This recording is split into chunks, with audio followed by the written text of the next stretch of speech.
Want to speak real Swahili from your first lesson? Sign up for your free lifetime account at swahilipod101.com.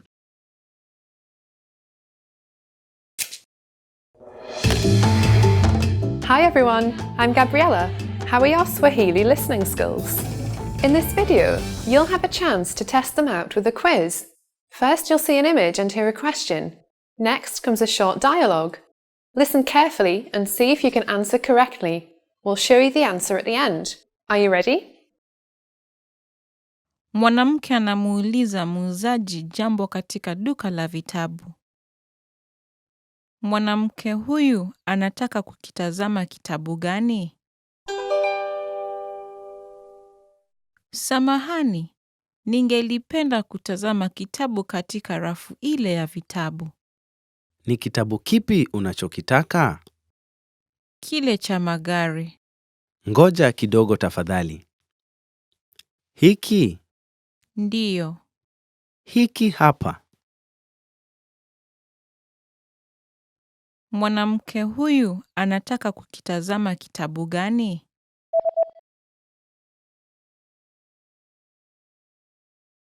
Mwanamke anamuuliza muuzaji jambo katika duka la vitabu.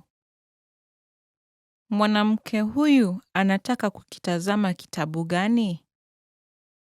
Samahani, ningelipenda kutazama kitabu katika rafu ile ya vitabu.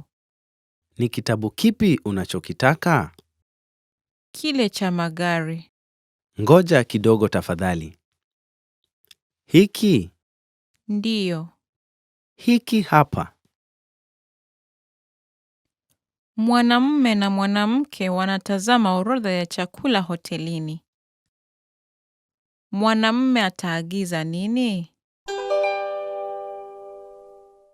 Utaagiza nini? Pizza linaonekana tamu, nadhani nitaliagiza. Nilikula pizza jana kwa hivyo. Sawa. Hamburger je? Chaguo bora. Nitakiagiza. Mwanamume ataagiza nini?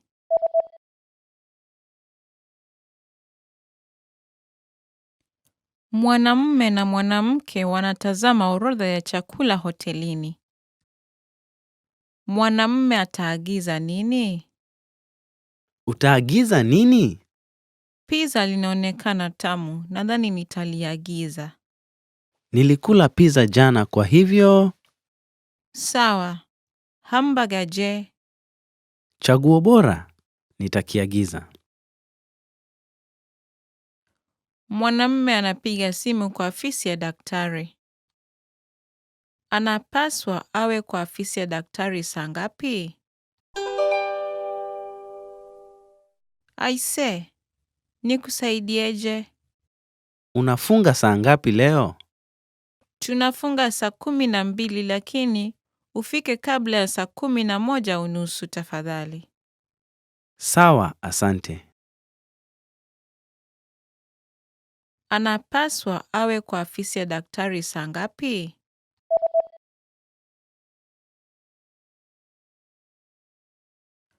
Mwanamume anapiga simu kwa afisi ya daktari. Anapaswa awe kwa afisi ya daktari saa ngapi? Aise, nikusaidieje?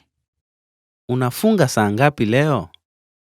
Tunafunga saa 12 lakini ufike kabla ya saa 11:30 tafadhali. Sawa, asante. Habari yako? Mzuri sana. Uko mzima? Niko mzima kabisa, asante. Habari ya asubuhi. Mzuri mwenzangu, lakini nilikuona wapi? Kwa majina naitwa Fatuma Ali. Nami naitwa Mohamed Njoroge. Niko na furaha kukujua. Nimefurahia pia. Nimetumwa na rafiki yako nije nikuone. Haya basi, nikusaidiaje? How are your Swahili listening skills? First, you'll see an image and hear a question. Next comes a short dialogue. Listen carefully and see if you can answer correctly. We'll show you the answer at the end. Are you ready? Mvulana anasoma kutoka kwa shajara lake. Nini cha kwanza alichokifanya mvulana huyu leo? Hali ya anga ilikuwa mzuri sana leo. Nilienda kuogelea alasiri hii katika bwawa la kuogelea. Pia nilienda kwenye sinema jioni. Na nilisoma asubuhi mzima. Leo haikuwa siku mbaya. Nini cha kwanza alichokifanya mvulana huyu leo?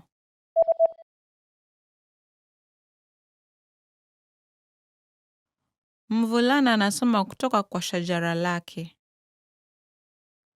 Nini cha kwanza alichokifanya mvulana huyu leo? Hali ya anga ilikuwa mzuri sana leo. Nilienda kuogelea alasiri hii katika bwawa la kuogelea. Pia nilienda kwenye sinema jioni. Na nilisoma asubuhi mzima. Leo haikuwa siku mbaya. Mwanamke na mwanamume wanatazama picha. Ni picha gani wanalotazama? Hili ni picha ya timu ya kandanda alimu mwanao, sivyo? Mwanao ni yupi? Huyu, Ala, ni huyu mrefu. ndiyo, hata ni mrefu kunishinda. Ni picha gani wanalotazama?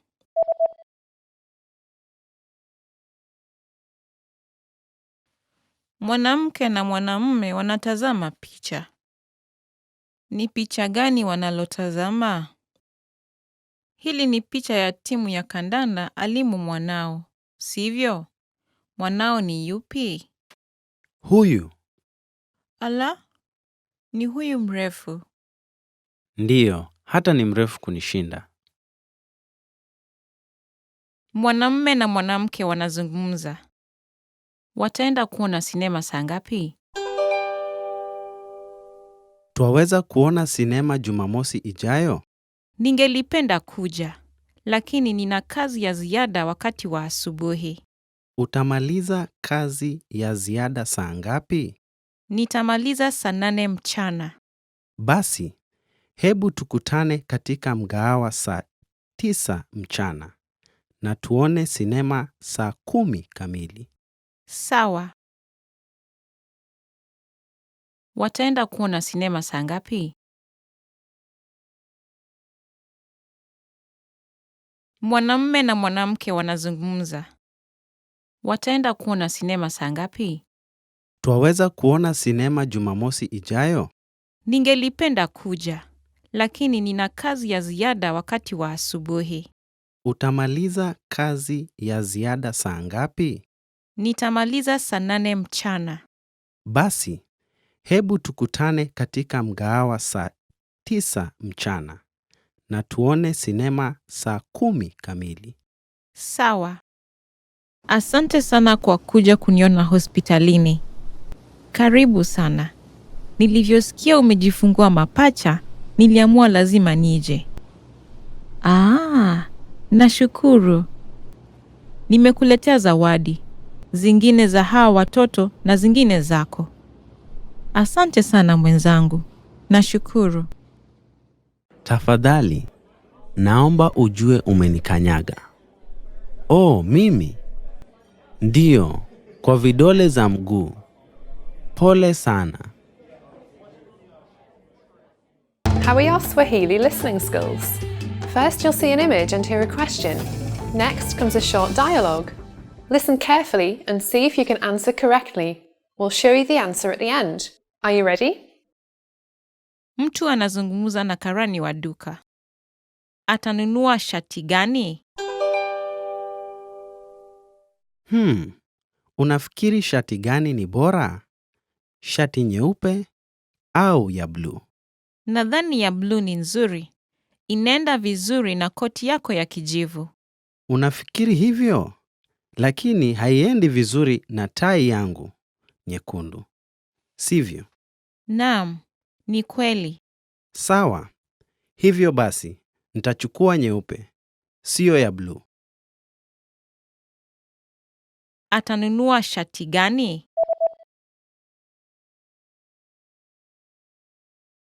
Mtu anazungumza na karani wa duka. Atanunua shati gani? Unafikiri shati gani ni bora? Shati nyeupe au ya bluu? Nadhani ya bluu ni nzuri. Inaenda vizuri na koti yako ya kijivu. Unafikiri hivyo? Lakini haiendi vizuri na tai yangu nyekundu. Sivyo? Naam, ni kweli. Sawa.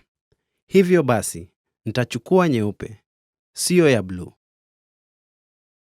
Mtu yuko katika duka la hamburger.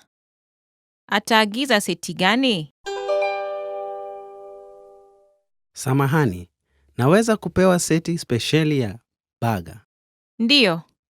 Tafadhali chagua kati ya chenga-chenga au salada. Salada tafadhali. Sawa. Tafadhali chagua kinywaji. Coca-Cola tafadhali. Ataagiza seti gani?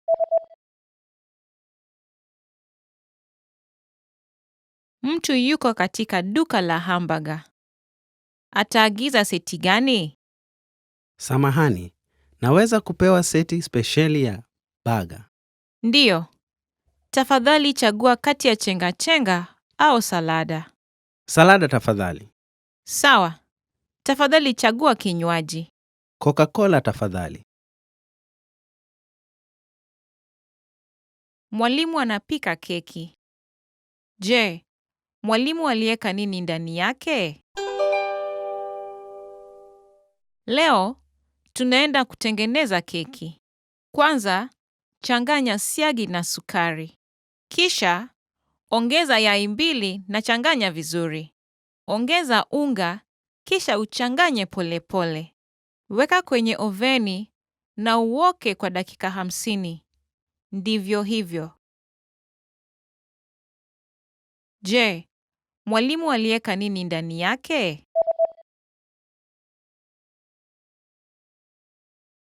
Mwalimu anapika keki. Je, mwalimu aliweka nini ndani yake? Leo, tunaenda kutengeneza keki. Kwanza, changanya siagi na sukari. Kisha, ongeza yai 2 na changanya vizuri. Ongeza unga, kisha uchanganye polepole. Weka kwenye oveni na uoke kwa dakika 50. Ndivyo hivyo. Habari yako? Mzuri sana. Mna chakula ama kinywaji kilicho tayari? Ndiyo. Nikupakulie nini? Je, mna chai ya maziwa? La, lakini tunayo kahawa ya maziwa. Sawa. Nitakuita baadaye. Nipe muda kidogo. Sawa. Want to speak real Swahili from your first lesson? Sign up for your free lifetime account at swahilipod101.com. How are your Swahili listening skills? First, you'll see an image and hear a question. Next comes a short dialogue. Listen carefully and see if you can answer correctly. We'll show you the answer at the end. Are you ready? Mwanamume na mwanamke wanazungumza. Watafanya nini kwanza? Unataka kufanya nini leo? Nataka kwenda kuona sinema. Sawa, nataka kuona mchezo wa besiboli kwenye runinga. Pia, nataka kwenda kufanya manunuzi. Mchezo wa besiboli utaanza saa 7 mchana. Sawa. Basi tutazame sinema kwanza, kisha utatazama mchezo wa besiboli. Sawa, hivyo basi, tutafanya manunuzi jioni. Watafanya nini kwanza?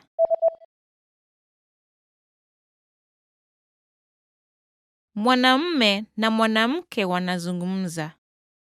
Watafanya nini kwanza? Unataka kufanya nini leo? Nataka kwenda kuona sinema. Sawa, nataka kuona mchezo wa besiboli kwenye runinga. Pia, nataka kwenda kufanya manunuzi. Mchezo wa besiboli utaanza saa 7 mchana. Sawa. Basi tutazame sinema kwanza, kisha utatazama mchezo wa besiboli.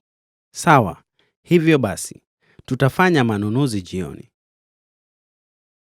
Mwalimu na mwanafunzi wanaongea. Ni lini mwanafunzi ataenda kwa ofisi ya mwalimu? Sikuelewa kamwe kila kitu katika darasa ya leo. Hakika. Je, una maswali yeyote? Ndiyo, nina mengi kabisa. Je, una muda sasa? Nina shughuli kidogo sasa. Tafadhali, njoo kwa ofisi yangu mchana. Nitakuwepo kuanzia saa 7 hadi saa 10. Sawa, nitakuwa pale saa 4 mchana. Ni lini mwanafunzi ataenda kwa ofisi ya mwalimu?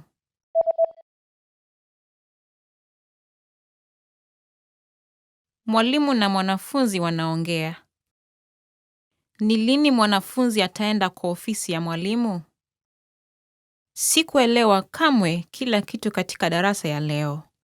Hakika. Je, una maswali yeyote? Ndiyo, nina mengi kabisa. Je, una muda sasa? Nina shughuli kidogo sasa.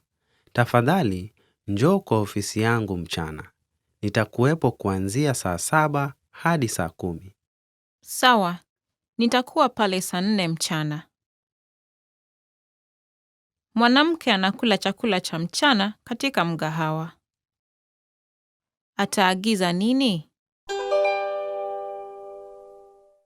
Je, ungelipenda kunywa kahawa au kukula kiburudisho tamu baada ya mlo? Una kiburudisho tamu gani? Tuna faluda na keki ya tufaha. Kwa kweli, nataka kahawa tu tafadhali. Je, unataka sukari na maziwa? Tafadhali lete na maziwa. Ataagiza nini?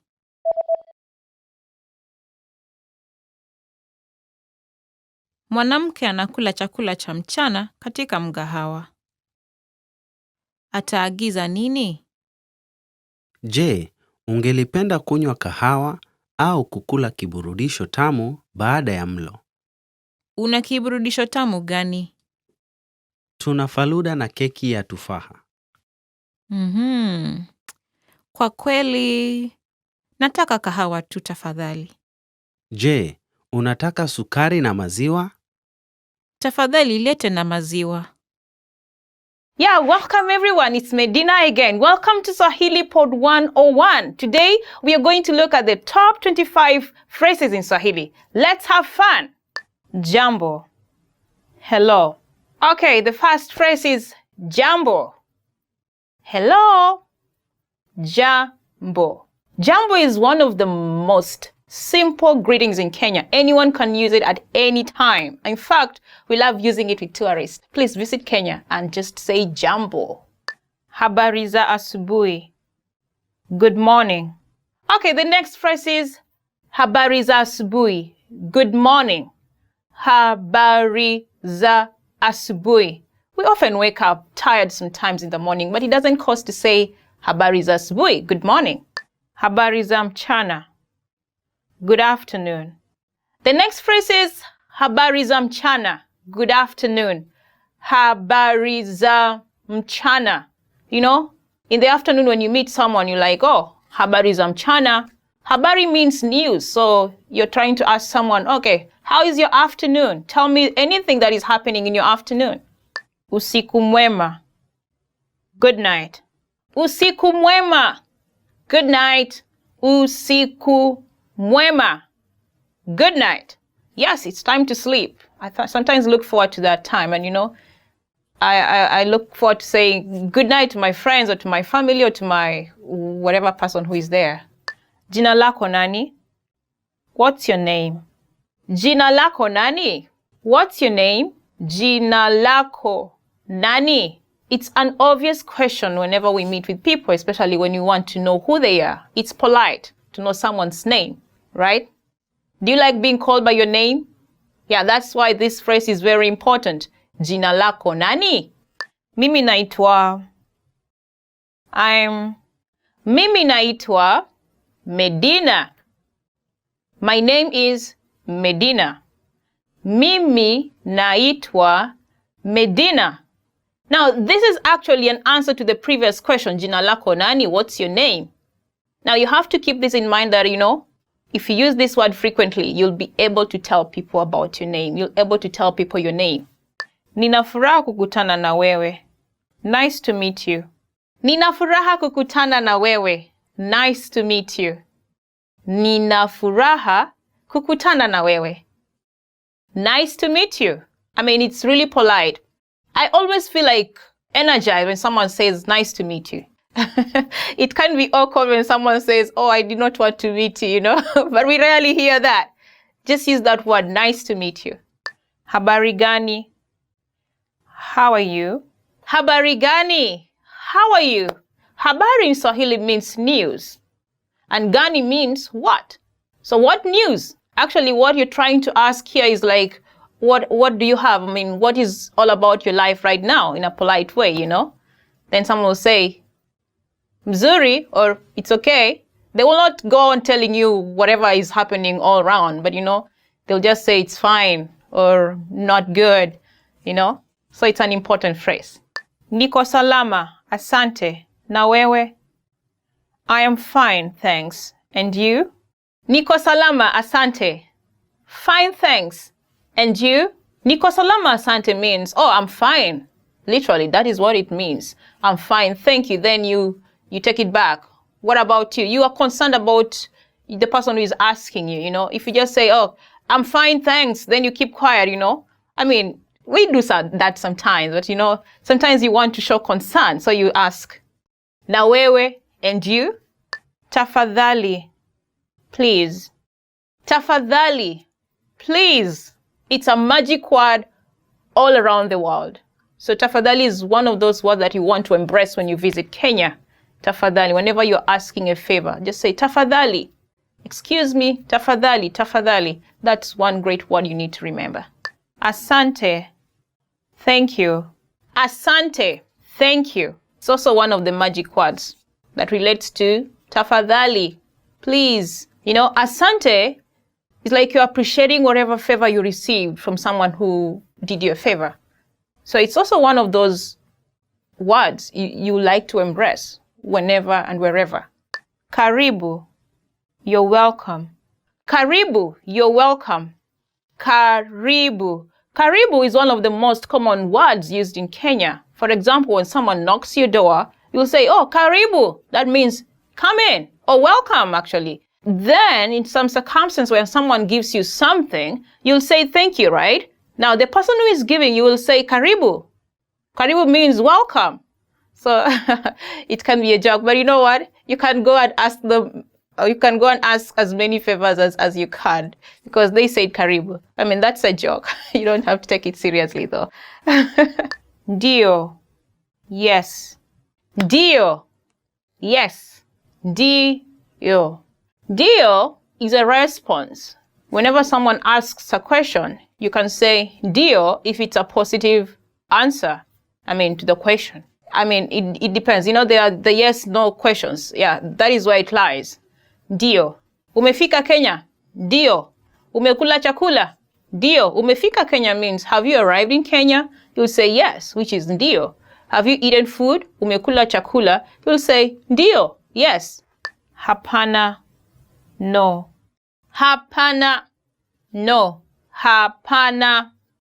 Hapana is an answer to the yes-no question, just like dio. Dio means yes, as we looked at it previously. Now here it's no. Umefika Kenya?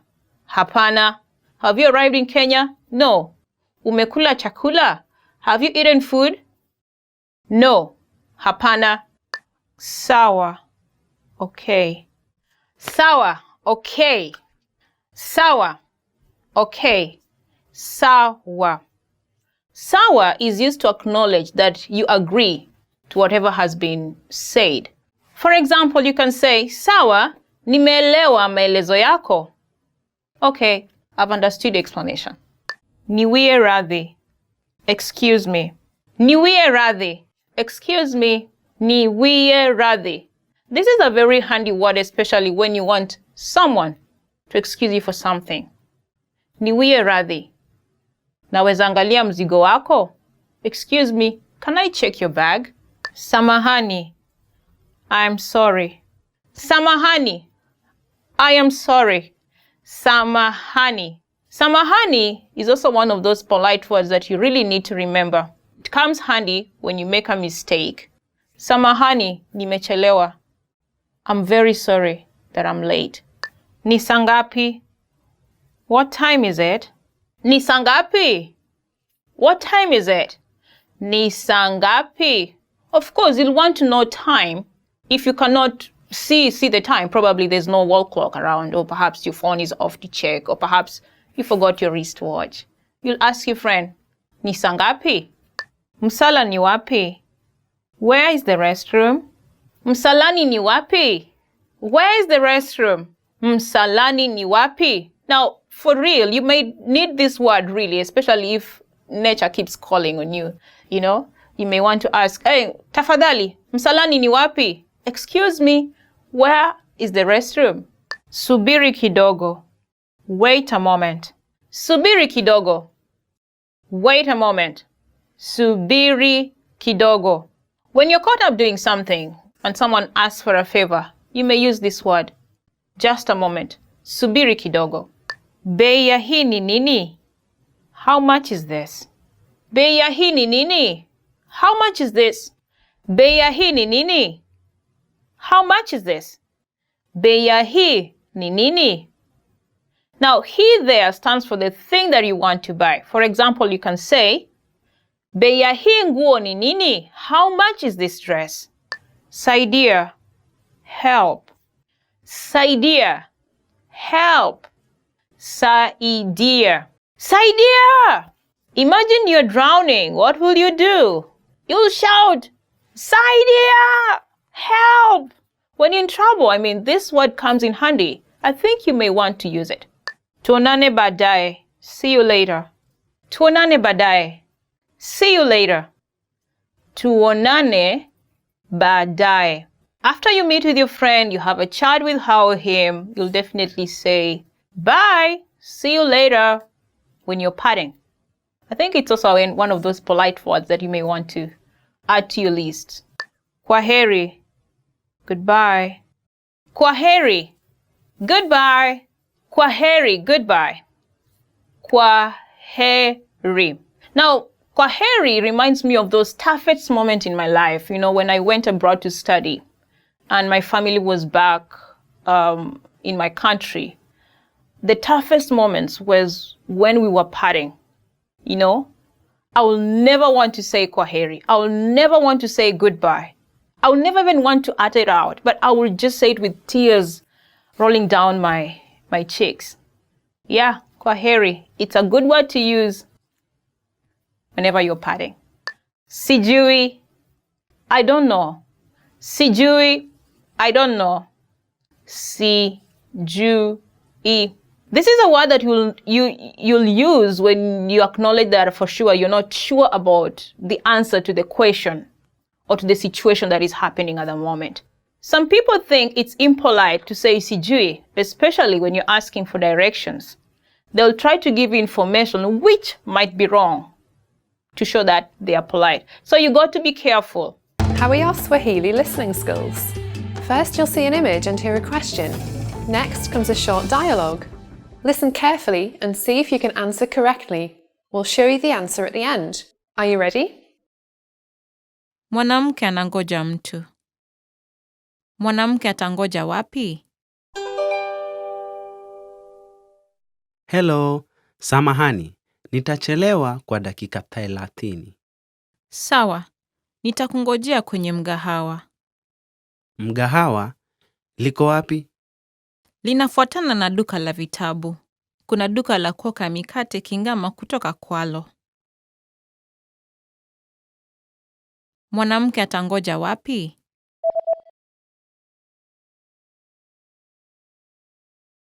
Mwanamke anangoja mtu. Mwanamke atangoja wapi? Hello, samahani. Nitachelewa kwa dakika 30. Sawa, nitakungojea kwenye mgahawa. Mgahawa? Liko wapi? Linafuatana na duka la vitabu. kuna duka la kuoka mikate Kingama kutoka Kwalo. Mwanamume na mwanamke wanazungumza. Mwanamke atafanya nini wakati wa likizo ya kiangazi? Je, tayari ushapangia likizo yako ya kiangazi? Bado, nadhani ningependa kwenda baharini au milimani. Naenda baharini na marafiki zangu.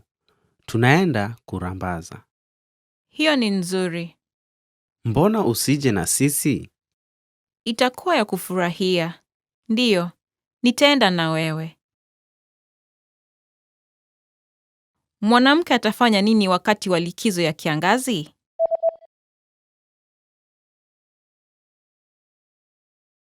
Mwanamume na mwanamke wanazungumza. Mwanamke atafanya nini wakati wa likizo ya kiangazi? Je, tayari ushapangia likizo yako ya kiangazi? Bado, nadhani ningependa kwenda baharini au milimani. Naenda baharini na marafiki zangu. Tunaenda kurambaza. Hiyo ni nzuri. Mbona usije na sisi? Itakuwa ya kufurahia. Ndiyo, nitaenda na wewe. Mwanamume na mwanamke wanaongea. Je, mwanamke alikula nini asubuhi ya leo? Ninahisi njaa. Je, ulikula kiamsha kinywa? Ndiyo, nilikula lakini kidogo. Je, ulikula nini? Nilikunywa maziwa ganda na kahawa. Hiyo ni kidogo sana. Unapaswa ule mkate na tunda pia. Je, mwanamke alikula nini asubuhi ya leo?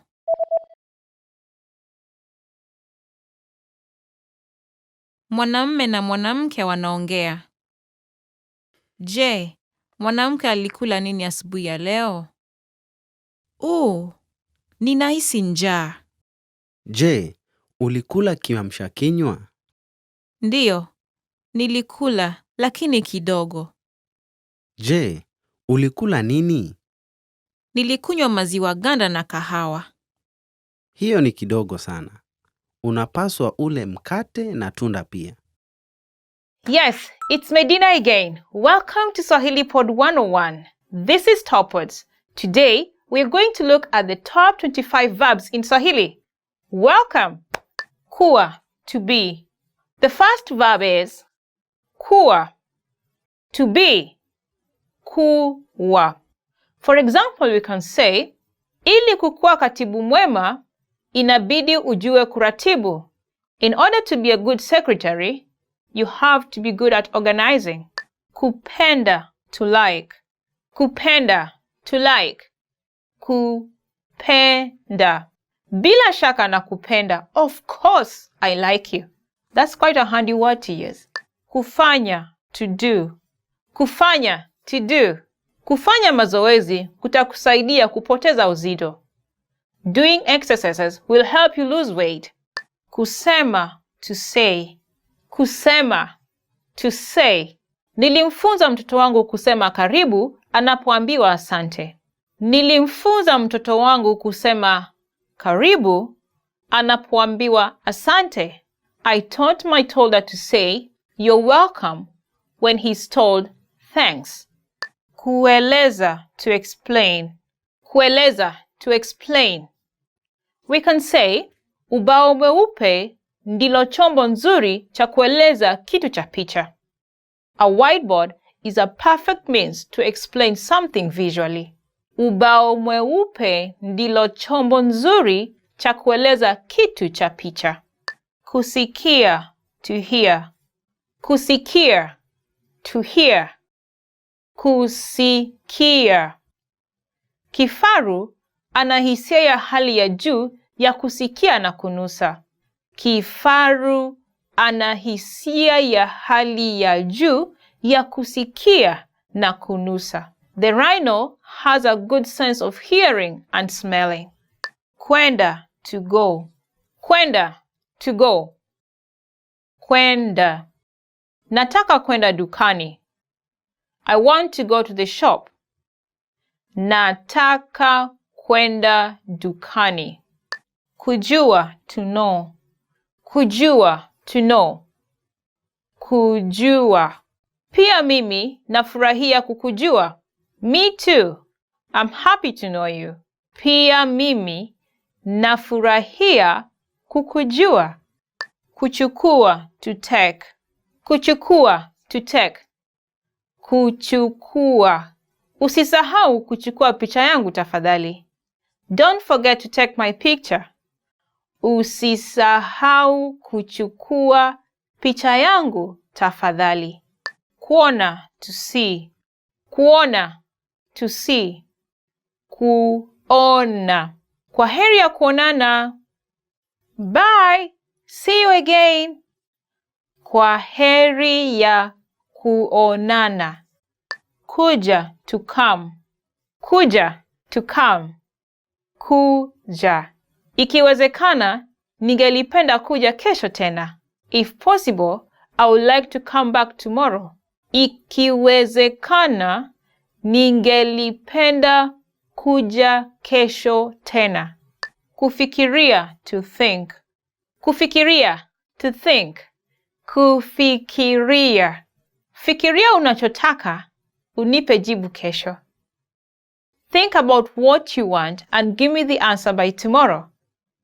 Fikiria unachotaka, unipe jibu kesho. Kuangalia, to look. Kuangalia, to look. Kuangalia. Hangeweza kusita kuangalia kwenye sinema. She couldn't stop looking at the screen. Hangeweza kusita kuangalia kwenye sinema. Kutaka, to want. Kutaka, to want. Ninataka kwenda kulala mapema leo. I want to go to sleep early today. Ninataka kwenda kulala mapema leo. Kupea, to give. Kupeana, to give.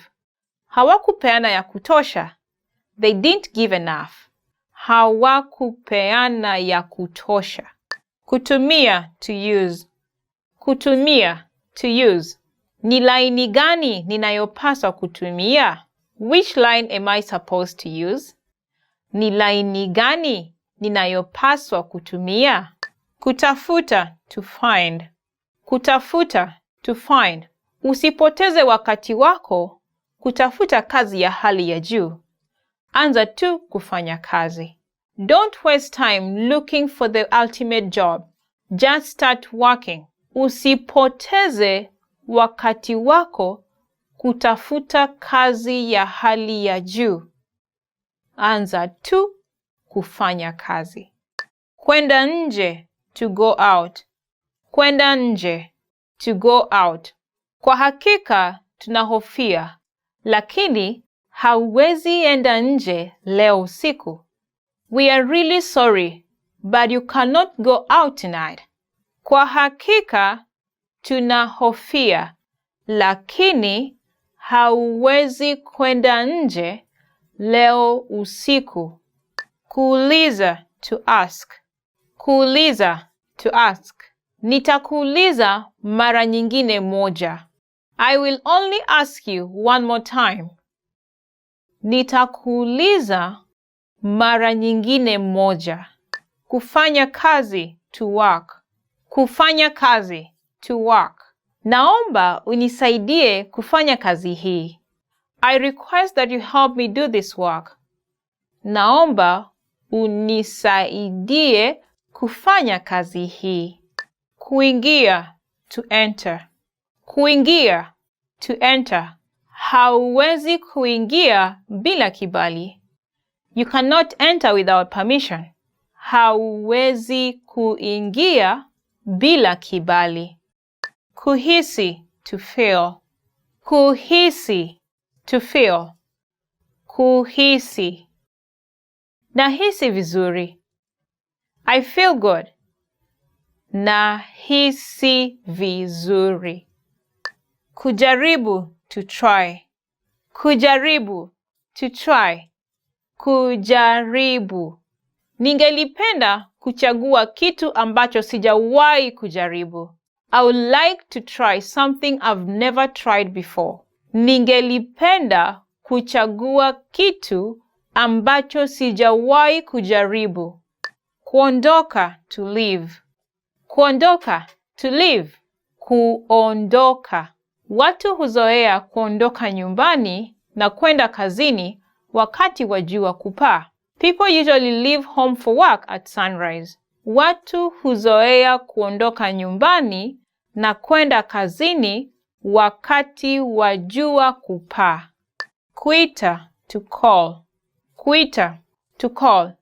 Kuita. Nitakuita papo nitapofika nyumbani. I will call once I arrive home. Nitakuita papo nitapofika nyumbani. Want to speak real Swahili from your first lesson? Sign up for your free lifetime account at SwahiliPod101.com. Hi everyone, I'm Gabriella. How are your Swahili listening skills? In this video, you'll have a chance to test them out with a quiz. First, you'll see an image and hear a question. Next comes a short dialogue. Listen carefully and see if you can answer correctly. We'll show you the answer at the end. Are you ready? Mwanamke yupo kwenye duka kubwa. Ataenda kwenye ghorofa la ngapi? Samahani, nguo za watoto ziko wapi? Ziko kwenye ghorofa la 5 na la 6. Je, una nguo za watoto wachanga pia? Ndiyo, tuna nguo nyingi za watoto wachanga kwenye ghorofa la 6. Asante sana, nitaenda kuangalia huko. Ataenda kwenye ghorofa la ngapi?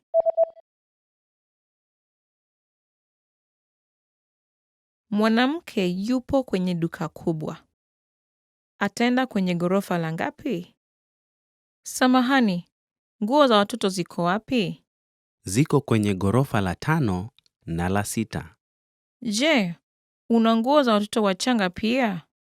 Ndiyo, tuna nguo nyingi za watoto wachanga kwenye ghorofa la 6. Asante sana, nitaenda kuangalia huko. Mwanamume na mwanamke wanaongea. Mwanamume ana miaka mingapi sasa? Sikukuu yako ya kuzaliwa ni hivi karibuni sana. Ndiyo, ni siku baada ya kesho. Unaenda kuwa na miaka ngapi? Nageuka miaka 60. Hongera. Wacha tusherehekee. Asante sana. Nashukuru sana. Mwanamume ana miaka mingapi sasa?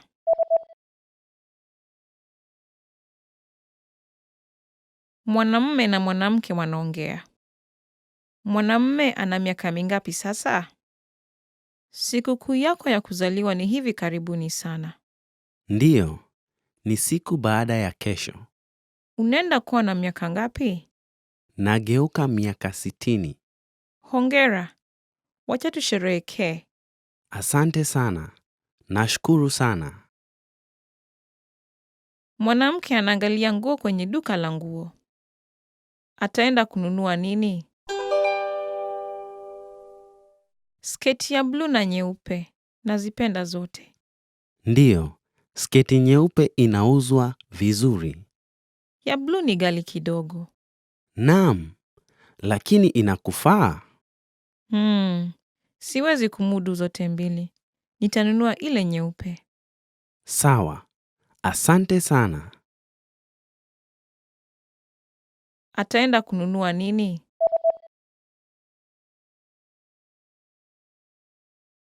Mwanamke anaangalia nguo kwenye duka la nguo. Ataenda kununua nini? Sketi ya bluu na nyeupe. Nazipenda zote. Ndiyo, sketi nyeupe inauzwa vizuri. Ya bluu ni ghali kidogo. Naam, lakini inakufaa. Siwezi kumudu zote mbili. Nitanunua ile nyeupe. Sawa. Asante sana. It's my dinner again. Welcome to Swahili Pod 101, Swahili Top Words. Today, we are going to look at 10 questions you should know. Welcome and have fun. Jina lako ni nani? Jina lako ni nani? What's your name? To answer that, you'll say, Jina langu ni Medina. If you're Juma, you'll say, Jina langu ni Juma. My name is Juma. Uhali gani? Uhali gani? How are you? To answer that, you'll say, Njema, I'm fine. Or fine. Uhali gani, fine. I'm fine. Ulizaliwa wapi? Ulizaliwa wapi? Where are you from? To answer that, I'll give the name of my country. Kenya. Ulizaliwa wapi? Kenya. If you're born in the United States, you'll say, America. Ulizaliwa wapi? America. Siku yako ya kuzaliwa ni lini? Siku yako ya kuzaliwa ni lini? When is your birthday? To answer that, you'll say, siku yangu ya kuzaliwa ni Aprili tarehe 3. My birthday is April 3rd. Unaishi wapi? Unaishi wapi? Where do you live? Ninaishi Nairobi. I live in Nairobi. Nairobi is quite a big place. Actually, it's a province in itself. So you won't say you're living in the whole Nairobi. We have to be specific. So if you live in Lang'ata, you will say, Ninaishi Lang'ata. That is when we will assume you're in Nairobi and you're talking within people in Nairobi. They will understand where Lang'ata is. But if you're out of Nairobi, you'll say, Naishi Nairobi Lang'ata, to just be specific. Unafanya kazi wapi? Unafanya kazi wapi? Where do you work? To answer this, you'll say, Jijini Mombasa. Again, Jijini Mombasa. Mombasa is the name of the place. Jijini means town. So if you're working in Kisumu, you'll say, Jijini Kisumu. Just to be specific. I work in Mombasa. I work in Kisumu. Ulijifunza wapi Kiswahili? Ulijifunza wapi Kiswahili? Where did you learn Swahili? For that, you can answer by saying, katika swahilipod101.com. From swahilipod101.com. Je, unapenda chakula cha Kenya? Je, unapenda chakula cha Kenya? Do you like Kenyan food? To answer that, you will say, Ndio, napenda. Yes, I love it. Yes, I like Kenyan food. In Kenya, we have varieties of food, and I'm sure you like it. The most staple food in Kenya is ugali. Ugali is like cornbread. It's made from white flour, white corn flour. It's not very hard. Something like rice, but in the flour form, but cooked. You don't eat the flour, it's cooked. So it's cornbread. Now you eat cornbread with different kinds of stews. You can eat it with bean stew, beef stew, name any kind of stew. And then we also have vegetables. I'm sure you'll like it. Try it out. Umeshawahi kuwa Kenya? Umeshawahi kuwa Kenya? Have you been to Kenya? You can answer this by saying, Hapana, ni mara yangu ya kwanza. No, it's my first time. This is a very common question to tourists who visit Kenya. So be prepared. And it will really sound cool if you can answer in Swahili. Hapana, ni mara yangu ya kwanza. Hii unauza pesa ngapi? Hii unauza pesa ngapi? How much is this? To answer that, you can say, shilingi 10 za Kenya. 10 is the price. So you can keep changing that and say, shilingi 50 za Kenya. 50 shillings, Kenya shillings. This will be a very useful phrase to use when you're going shopping. Of course, I'm sure you're going to buy souvenirs for your family members back in your country. So having this word on your fingertips will be very useful. How are your Swahili listening skills? First, you'll see an image and hear a question. Next comes a short dialogue. Listen carefully and see if you can answer correctly. We'll show you the answer at the end. Are you ready? Mwanamume na mwanamke wanaongea. Ni watu wangapi kwa jumla wanakuja kwa karamu? Karamu itafanyika kesho. Nani anakuja kwa karamu? Sisi wawili, marafiki zangu wawili na mwalimu. Kwa jumla tutakuwa 5. Oh, mwalimu anakuja na mke wake. Sawa. Ni watu wangapi kwa jumla wanakuja kwa karamu?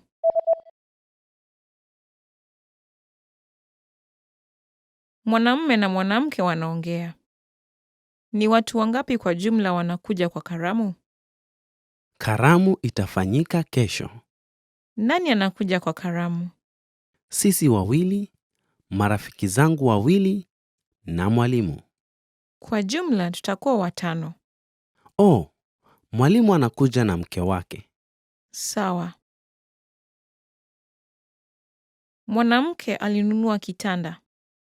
Ataenda kuiweka wapi? Kitanda hiki ni kubwa. Ndiyo, naweza kukiweka karibu na mlango. Wacha tukiweke huko mwisho wa chumba. Kiweke katikati? La, wacha tukiweke kwenye kona. Ni sawa. Unaweza nisaidia kukibeba? Ataenda kuiweka wapi?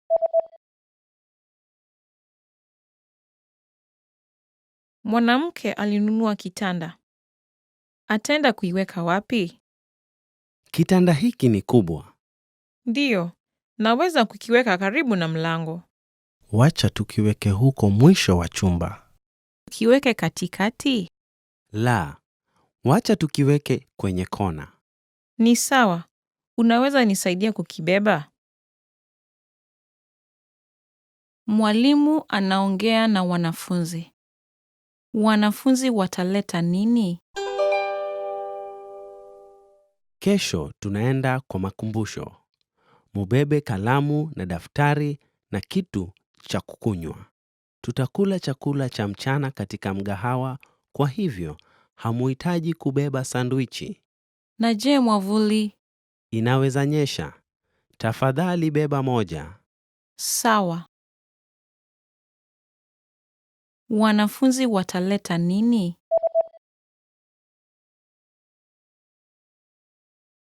Mwalimu anaongea na wanafunzi. Wanafunzi wataleta nini? Kesho tunaenda kwa makumbusho. Mubebe kalamu na daftari na kitu cha kukunywa. Tutakula chakula cha mchana katika mgahawa, kwa hivyo hamuhitaji kubeba sandwichi. Na je, mwavuli? Inaweza nyesha. Tafadhali beba moja. Sawa. Yes, welcome again. This is Medina. Welcome to Swahili Pod 101. Top words. Today we are going to look at 10 hardest words to pronounce in Swahili. Baadaye, later. Baadaye, later. Baadaye. For example, you can say, tuonane baadaye. See you later. Tuonane baadaye. Now, actually, I can understand why it's a little bit difficult word to pronounce because looking back at my nephew, he was at that time around 2-3 years old. He had a very hard time saying baadaye. He used to say badeya, badeya, which is quite different. But now he made it up. He's okay. He says baadaye. Changia, to contribute. Changia, to contribute. Changia. Changia katika mikakati ya mambo makuu. To contribute to a greater cause. Changia katika mikakati ya mambo makuu. Hakuna matata, no worries. Hakuna matata, no worries. Hakuna matata. Hapa Kenya, hakuna matata. There are no worries here in Kenya. Actually, there's a song that goes, Kenya nchi yetu, hakuna matata. Nchi ya kupendeza, hakuna matata. That means that in our country, there are no worries. It's a lovable countries, there are no worries.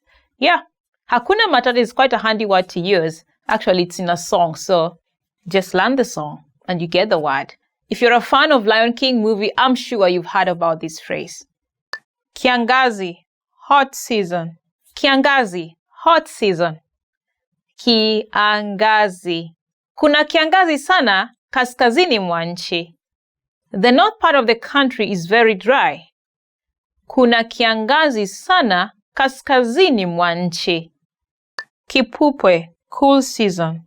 Kipupwe, cool season. Kipupwe. Watu hupata homa wakati wa kipupwe. People catch flu during the cool season. Watu hupata homa wakati wa kipupwe. Mchungwa, orange tree. Mchungwa, orange tree. Mchungwa. Nimelala hapa chini ya mti wa mchungwa. I am lying here under an orange tree. Nimelala hapa chini ya mti wa mchungwa. Ng'ang'ana, to strive. Ng'ang'ana, to strive. Ng'ang'ana. Nang'ang'ana kuwa wa kwanza. I'm striving to be the first one. Ng'ang'ana. Can you try saying it out? Ng'ang'ana. Do you realize that you stick your tongue at the back upper part of your mouth and then the voice comes through your nose? Ng'ang'ana. Hope you did it. Ng'ombe, cow. Ng'ombe, cow. Ng'ombe. Hawa ni ng'ombe wawili. Hawa ni ng'ombe wawili. These are two cows. Ng'ombe is similar like ng'ang'ana. Mean the way you stick the tongue behind and to the top of your mouth. But now you're using the O sound. You're trying to make the O sound. Try it again. Ngo, ngo, ng'ombe. Hope you made it. Takataka, trash. Takataka, trash. Takataka. Kutupa takataka. To empty the trash. Kutupa takataka. Now, takataka can be used in different ways. For example, if someone says takataka, it will mean something really bad or wasteful or something that is annoying. If someone says wewe ni takataka, it means you're wasteful or you're a waste. So you can use it different ways. But you know what? Don't use it to your friend or someone.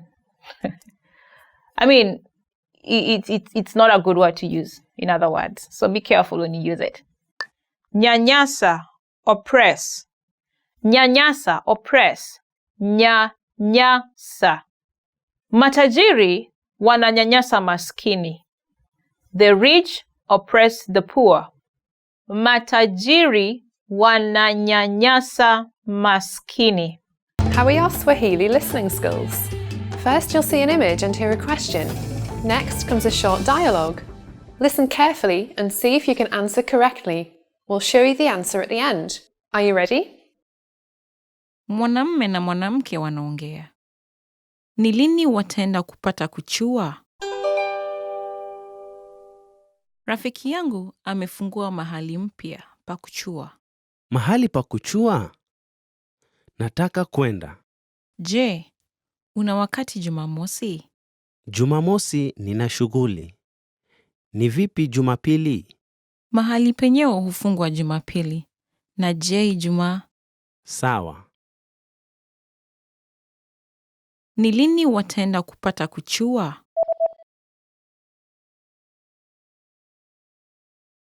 Mwanamume na mwanamke wanaongea. Ni lini wataenda kupata kuchua? Rafiki yangu amefungua mahali mpya pa kuchua. Mahali pa kuchua? Nataka kwenda. Je, una wakati Jumamosi? Jumamosi nina shughuli. Ni vipi Jumapili? Mahali penyewe hufungwa Jumapili. Na je, Ijumaa? Sawa. Mwanamke anaongea na karani wa duka. Anaenda ghorofa gani sasa? Samahani, nguo za wanawake ziko wapi? Kwenye ghorofa la 3, la 4 na la 5. Ni kwenye ghorofa gani palipo na koti? Kwenye ghorofa la 4, lifti iko pale. Kwenye ghorofa la 4. Asante. Anaenda ghorofa gani sasa?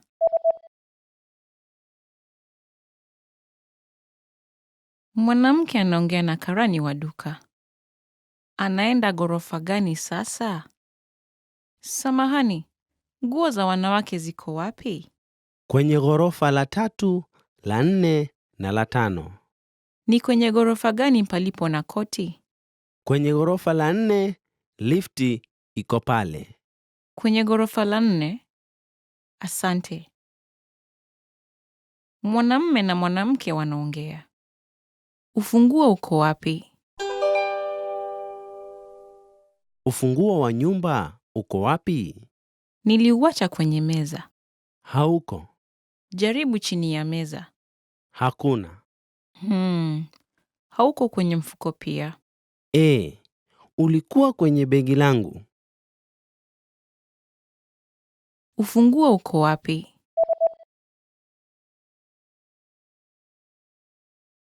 Mwanamume na mwanamke wanaongea. Ufunguo uko wapi?